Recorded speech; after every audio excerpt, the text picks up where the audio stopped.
Mesdames et messieurs, bonsoir. Vous êtes bien sur Sahel TV. Tout de suite, les principaux titres de ce journal. Plus de 5 milliards d'ouguiya anciens, c'est le coût de la centrale hybride de Kifa qui a été inaugurée aujourd'hui par le président de la République.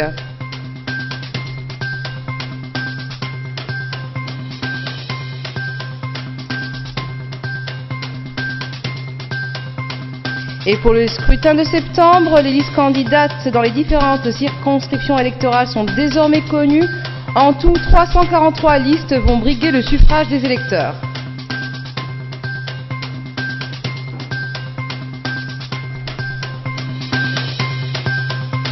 Les présidents des chambres du commerce et de l'industrie du G5 ont signé un accord cadre pour leur coopération. Cela s'est passé ce matin lors d'une réunion à Nouakchott.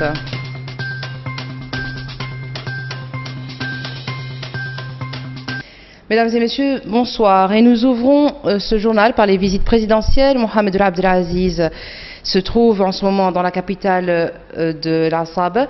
Il s'est rendu aujourd'hui à la centrale hybride de Kifa dans le cadre de la visite qu'il effectue actuellement dans la région. Cette centrale va assurer à moyen et à court terme la couverture des besoins électriques des populations installées dans la zone située entre Kifa et Guérou.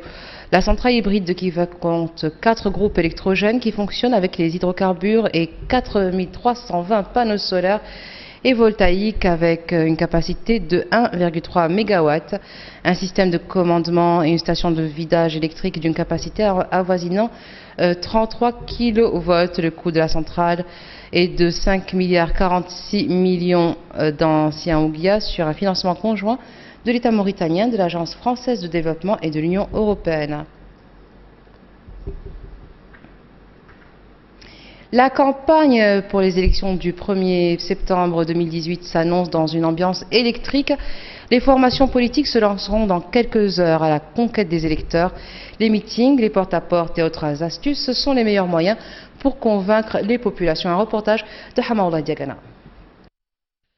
À 24 heures du démarrage de la campagne en vue des élections municipales, législatives et régionales, le pays s'apprête à vivre 2 semaines d'ambiance électorale.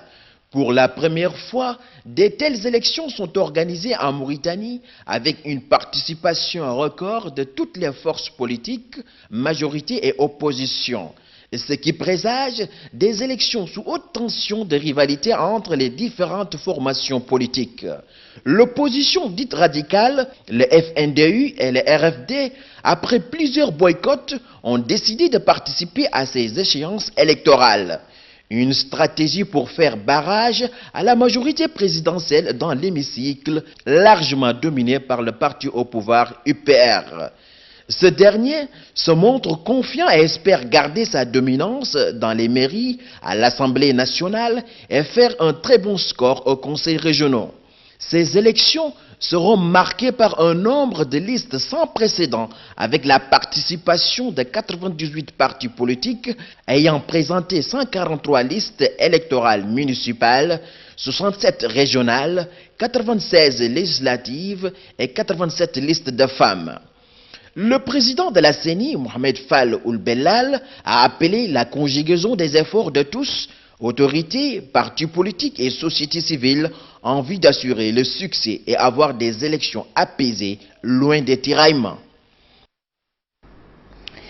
La Commission électorale nationale indépendante a rendu publiques les listes candidates dans les différentes circonscriptions électorales pour les législatives régionales et les communales. Le nombre des listes candidates a atteint 97 pour la liste nationale mixte, 87 pour la liste nationale des femmes et 159 pour les listes régionales. Le groupe de militants ayant quitté l'APP récemment a annoncé son adhésion à l'Union pour la République, qui est le parti au pouvoir. Le retrait de ce groupe politique dirigé par l'ex-député APP de Nouadhibou Boudaïa Ousbaï avait suscité une controverse au sein du parti qui a connu des défections en série ces derniers mois. Le ministre mauritanien de l'hydraulique et de l'assainissement, Yahya Ould Abdeldaïm, a indiqué aujourd'hui que le niveau d'accès à l'eau potable dans le pays est passé de 44% en 2008 à 70% en 2018. Plus de 1100 réseaux d'adduction d'eau potable et 650 puits artésiens ont été réalisés et équipés, c'est ce qu'a précisé le ministre lors d'une cérémonie de lancement d'un important projet hydraulique à Kifa. Et selon lui, toujours, ces infrastructures hydrauliques ont profité à près de 1,2 million de personnes, ajoutant que le taux de couverture en assainissement à l'échelle nationale a plus que triplé pendant la même période. Le G5 Sahel, créé en 2014 à Nouakchott, rappelle pour beaucoup d'entre nous la lutte contre le terrorisme. Il s'agit juste d'une dimension, notamment la plus visible. Cette organisation, qui regroupe 5 pays sahéliens, entend à la fois promouvoir le développement et la sécurité au Sahel. La signature d'un cadre de concertation et d'orientation mutuellement avantageux s'inscrit dans ce cadre. Reportage de CRSDB. Par ces signatures, les 5 présidents des chambres de commerce et d'industrie des pays du G5 Sahel, la Mauritanie, le Mali, le Burkina Faso, le Niger et le Tchad, viennent de s'engager pour la création d'un G5 Sahel économique. Cette initiative mauritanienne a pour but de promouvoir le secteur privé de ce grand espace économique, culturel et commercial d'une superficie de 5 97 138 km² et d'une population estimée à 170 millions d'habitants. À cette occasion, le président de la Chambre de commerce, d'industrie et d'agriculture de Mauritanie, Ahmed Baba Eleya, a mis en exergue l'importance pour les 5 pays du G5 Sahel de mutualiser leurs efforts pour lutter contre la pauvreté. Le ministre mauritanien du pétrole, de l'énergie et des mines, Mohamed Ould Abdel Fattah, a lui salué cette initiative caractéristique de la volonté des présidents des chambres de commerce et d'industrie de l'espace G5 Sahel de contribuer au bien-être des populations. L'espace G5 Sahel regorge d'opportunités, mais jusque-là sous-exploitées. C'est par la mise en place de cadres de concertation et d'orientation que ces 5 pays arriveront à relever le nombreux défis qui entretiennent entre eux des relations parfois de causalité. Les affaires ne peuvent pas se faire dans un climat d'insécurité. Et donc, pour saisir les opportunités qui s'offrent aux opérateurs économiques de l'espace G5 Sahel, nécessairement, il y a le problème sécuritaire, mais il y a également les aspects économiques qu'il faut prendre en considération. Sous-région fait l'objet actuellement d'attaques de tout genre, notamment d'attaques terroristes qui ont affaibli le tissu économique de nos États. Donc, c'est pour faire face à cette situation et aller dans le même sens que les différents chefs d'État de la zone qui ont su créer ce cadre pour que nous puissions apporter notre contribution. Qui ont en charge de la promotion du secteur privé. Nous avons dit que nous n'allons pas rester en marge. Il nous faut aussi créer un cadre de concertation entre ces chambres consulaires afin de promouvoir l'activité économique et développer les secteurs économiques et commerciaux, afin de résorber beaucoup de chômage, souvent qui alimente ces terrorismes, ces djihadistes, et que nos pays sont en train de subir. La création d'un G5 Sahel économique est assurément une étape décisive dans la mise en œuvre d'un espace économique et commercial dynamique de libre-échange entre les 5 pays, une opportunité certaine pour les investisseurs. Nos confrères, les 2 journalistes Babacar Mbaye Ndiaye du site francophone Cridem et Mahmoud Ould Seibout du site arabophone Taradoum ont bénéficié d'une liberté provisoire aujourd'hui après leur déferment au parquet. Leurs ordinateurs et téléphones portables sont toujours gardés par la police. Babacar Ndiaye et Mahmoud Ould Seibout ont été arrêtés suite à la plainte pour diffamation de l'avocat mauritanien basé à Paris, Jamal Ould Mohamed. 3 personnes ont été tuées aujourd'hui dans un accident de la route survenu au PK21 à l'ouest de Boutilimite, sur la route de l'Espoir, le tronçon le plus impraticable et le plus meurtrier. Selon des chauffeurs, les accidents meurtriers sur cette route nationale ont connu une recrudescence ces derniers temps. Ils ont dépassé la trentaine en moins de 2 mois. Nous passons maintenant à l'actualité internationale. Avant même l'annonce des résultats prévus mercredi, le camp du président sortant Ibrahim Boubacar Keïta a estimé mardi que son candidat serait réélu. La communauté internationale a de son côté appelé au calme. Récit de Ndeiso Sidi. Les observateurs européens estiment que le président sortant Ibrahim Boubacar Keïta sera largement réélu devant son adversaire Soumaïla Cissé, candidat de l'opposition. La présidente de la mission européenne a ajouté qu'il a été constaté seulement des manquements selon elle qui ne peuvent influencer sur les résultats du vote. L'Union européenne a dépêché une mission d'observateurs composée de 90 personnes qui ont surveillé les élections dans 440 bureaux. Cette mission a salué ce qu'elle a appelé des améliorations réalisées par les autorités maliennes sur le processus électoral. On a remarqué avec satisfaction que les autorités en charge de l'organisation des élections ont apporté des améliorations. C'est ainsi que les exigences de transparence exprimées depuis le premier tour par notre mission ont rencontré un écho partiellement favorable au niveau des autorités électorales. Le gouvernement malien a annoncé lundi que le vote n'a pas été possible dans 490 bureaux de vote sur un total de 23 000 bureaux à cause de violences et risques d'attaques armées. Pendant ce temps, Soumaïla Cissé a rejeté les résultats du second tour de ces élections et a appelé à faire face à ce qu'il a appelé la dictature de la fraude et le mensonge. Nous n'accepterons pas des résultats de la fraude. Que ceci soit clair, que la responsabilité de la fraude, la responsabilité de ce qui va arriver dans le pays est du camp du président de la République. Par ailleurs, mardi 14 août, le dispositif sécuritaire a pris une ampleur impressionnante à quelques jours, voire quelques heures, de la proclamation des résultats du second tour.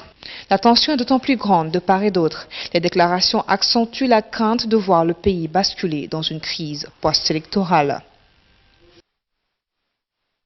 Et en Grande-Bretagne, au lendemain de l'attentat à la voiture bélier à Londres, qui a fait 3 blessés à proximité du Parlement de Westminster, la police londonienne n'a pas divulgué l'identité du suspect, mais a confirmé aujourd'hui qu'il était de nationalité britannique et d'origine soudanaise. L'homme, qui est âgé de 29 ans, a été arrêté sur les lieux de l'incident en vertu de la loi de 2000 sur le terrorisme et placé en détention pour commission, préparation et instigation présumée d'actes de terrorisme. La Metropolitan Police a précisé qu'il était désormais également accusé de tentative d'homicide. Et en Italie, 24 heures après l'effondrement d'un viaduc à Gênes, le bilan continue d'augmenter. Au moins 39 personnes ont été tuées, une trentaine de voitures et camions ont été précipités dans le vide au moment d'un violent orage. C'est une immense tragédie. Les sauveteurs mobilisés en continu depuis hier tentent toujours de retrouver d'éventuels survivants coincés dans les ruines du pont. Le chef du gouvernement italien, Giuseppe Conte, a annoncé l'instauration d'un état d'urgence pour 12 mois dans la ville. Maintenant, les sauveteurs se concentrent sur la zone construite, composée d'une succession de bâtiments industriels sur laquelle une partie du pont s'est écroulée. Et au Soudan, l'opposition rejette la nomination du président Omar al-Béchir comme candidat de son parti à l'élection présidentielle prévue en 2020.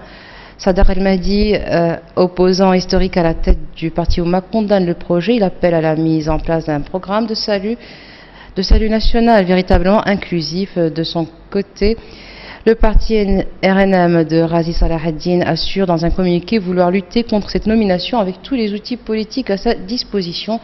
Quant au mouvement rebelle Justice et Égalité qui s'oppose au gouvernement dans la région du Darfour, il dénonce un massacre constitutionnel de la part d'un gouvernement illégitime. Selon un rapport d'experts des Nations Unies rendu public lundi au Conseil de sécurité, l'organisation État islamique dispose encore de 20 000 à 30 000 combattants en Irak et en Syrie, malgré les défaites militaires et le recul du groupe djihadiste dans la région. Ces combattants se répartissent de manière à peu près égale entre l'Irak et la Syrie.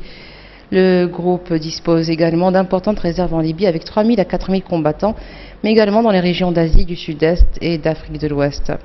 Les principaux responsables de l'État islamique opèrent depuis l'Afghanistan, où les attentats suicides se sont multipliés ces derniers mois. Nombre de combattants qui ont quitté les territoires contrôlés par l'État islamique en Irak et en Syrie se sont rendus dans ce pays.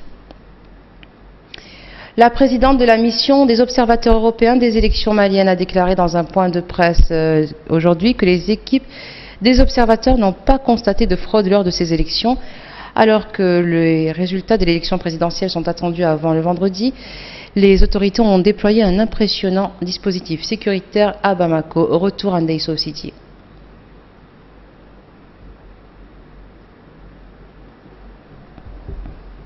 Les observateurs européens estiment que le président sortant Ibrahima Boubacar Keïta sera largement réélu devant son adversaire Soumaïla Cissé, candidat de l'opposition. La présidente de la mission européenne a ajouté qu'il a été constaté seulement des manquements selon elle qui ne peuvent influencer sur les résultats du vote. L'Union européenne a dépêché une mission d'observateurs composée de 90 personnes qui ont surveillé les élections dans 440 bureaux. Cette mission a salué ce qu'elle a appelé des améliorations réalisées par les autorités maliennes sous le processus électoral. On a remarqué avec satisfaction que les autorités en charge de l'organisation des élections ont apporté des améliorations. C'est ainsi que les exigences de transparence exprimées depuis le premier tour par notre mission ont rencontré un écho partiellement favorable au niveau des autorités électorales. Le gouvernement malien a annoncé lundi que le vote n'a pas été possible dans 490 bureaux de vote sur un total de 23 000 bureaux, à cause de violences et risques d'attaques armées.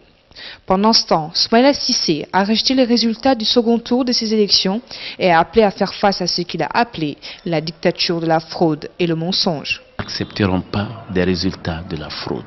Que ceci soit clair, et que la responsabilité de la fraude, la responsabilité de ce qui va arriver dans le pays est du camp du président de la République. Par ailleurs, mardi 14 août, le dispositif sécuritaire a pris une ampleur impressionnante à quelques jours, voire quelques heures, de la proclamation des résultats du second tour. La tension est d'autant plus grande de part et d'autre. Les déclarations accentuent la crainte de voir le pays basculer dans une crise post-électorale. Et nous terminons avec les pluies. Les quantités de pluie suivantes ont été enregistrées au cours des dernières 24 heures dans les 8 localités suivantes selon le réseau administratif de commandement.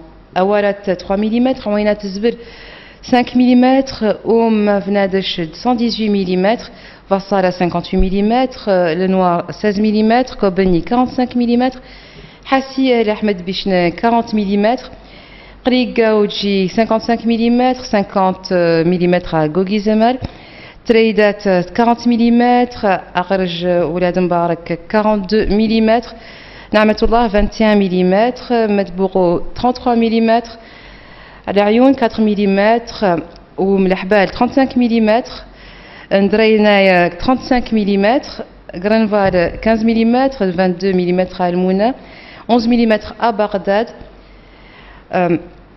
Dar al-Bark 4 mm, Ould Biram 3 mm, Shingiti 3 mm, Wadan 25 mm, Choum 4 mm, Tijikje 5 mm, Rachid 2 mm, Gabou 3 mm, Baidiam 2 mm, Gouaï 3 mm, Lehraj 10 mm, Willianj 4 mm, Zouarat 9 mm et enfin 25 mm à Afder. Et que voilà, ce sera tout pour aujourd'hui. Tout de suite, le rappel des titres. Plus de 5 milliards d'ouguias anciens, c'est le coût de la centrale hybride de Kiver inaugurée aujourd'hui par le président de la République.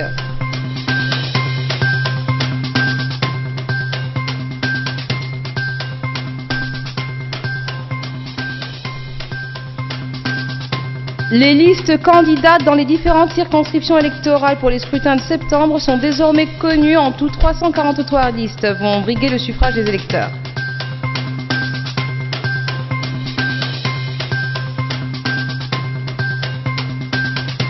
Les présidents des chambres du commerce et d'industrie du G5 Sahel ont signé un accord cadre pour leur coopération. C'était ce matin lors d'une réunion à Nouakchott.